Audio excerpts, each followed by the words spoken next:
Eastern housing এর বিরুদ্ধে প্রবাসীর জমি দখলের অভিযোগ। একজন প্রবাসী নিজের পরিবার পরিজন ও জন্মভূমি ছেড়ে প্রবাসে যায় নিজের স্বপ্ন পূরণের জন্য। পরিবারের সদস্যের সুন্দর জীবন ও সম্পদ তৈরি করার জন্য প্রবাসে জীবনযাপন করে।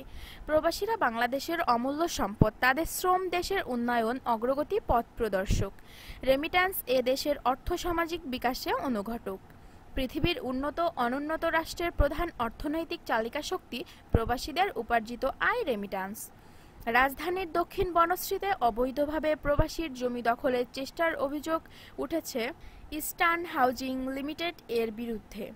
ইস্টার্ন হাউজিং লিমিটেড স্বৈরাচার বাহিনীর দলীয় নেতা ও বর্তমান উপস্থিত দলীয় অপশক্তি দিয়ে 14% জমি দখলের চেষ্টার অভিযোগ করেছেন আমেরিকান প্রবাসী সরওয়ার গোলাম চৌধুরীর। তিনি সিলেট স্ট্রাইকার বিপিএল এর সাবেক চেয়ারম্যান হওয়া সত্ত্বেও তার স্বৈরাচার শাসনের কাছে পরাজিত হয়েছে।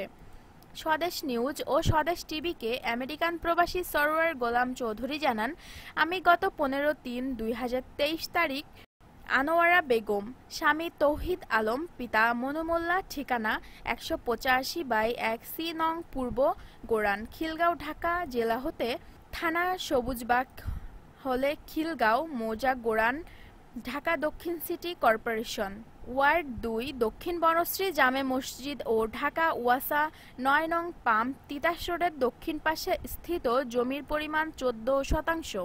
সাব কবলা দলিল মূলে জমি ক্রয় করি এবং 15/3/2023 ইংরেজি তারিখ হতে উক্ত জমির করেন 20/9/24 মালিকাধীন নিয়ত হই ও খাজনা, নামজারি, সিটি জরিপ ইত্যাদি আমার নামে সম্পাদন করি। পরবর্তীতে আনুমানিক 1 বছর ডিউটি অফিসার প্রবাসে থাকা অবস্থায় জানতে পারি আমার ক্রয়কৃত জমি জোরপূর্বক বিদাবি ইস্টার্ন হাউজিং লিমিটেড দক্ষিণ বনশ্রীর পক্ষে ডিরেক্টর ডিরেস মালাইকা, ইস্টার্ন হাউজিং কর্মরত ইঞ্জিনিয়ার নাদিম, দক্ষিণ বনশ্রী প্লট মালিক কল্যাণ সমিতির সেক্রেটারি মোহাম্মদ রফিজ উদ্দিন ভূঁইয়া, দক্ষিণ বনশ্রী প্লট মালিক কল্যাণ সমিতির সভাপতি মোহাম্মদ ফরিদ উদ্দিন খন্দকার, ইস্টার্ন হাউজিং কর্মরত জিয়া, ঠিকানা দক্ষিণ বনশ্রী খিলগাঁও, ঢাকা ও তাদের কর্মরত দলীয় আনুমানিক আরও 8-10 জন অজ্ঞাতনামারা দখল করে খেলার মাঠ তৈরি করে। আমি ঘটনা জানার পর দেশে ফিরে আসি এবং বিবাদীদের সঙ্গে যোগাযোগ ও আলাপ করার চেষ্টা করলে বিবাদীরা আমাকে হুমকি ও প্রাণনাশের ভয়ভীতি প্রদর্শন করে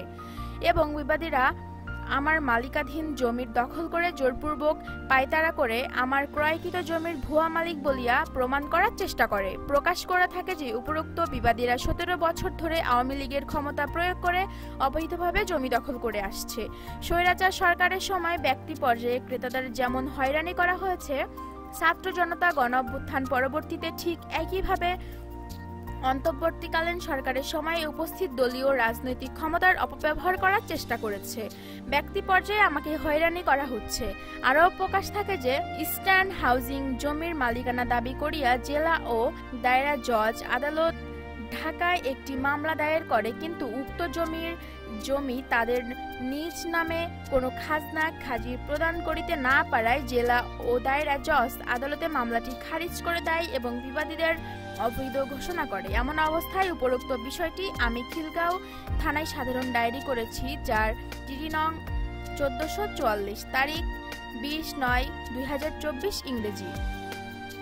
আমি আপনাদের মিডিয়ার মাধ্যমে অন্তর্বর্তীকালীন সরকারের দৃষ্টি আকর্ষণ করছি, আমার প্রবাসী জীবনের কষ্টে অর্জিত সম্পদ রক্ষায় বিশেষ নজর দিবেন। আমার সকল বৈধ কাগজপত্র থাকা সত্ত্বেও ইস্টার্ন হাউজিং জোরপূর্বক দলীয় লোকজন দিয়ে আমার কষ্টের সম্পদ লুট করার চেষ্টা করছে।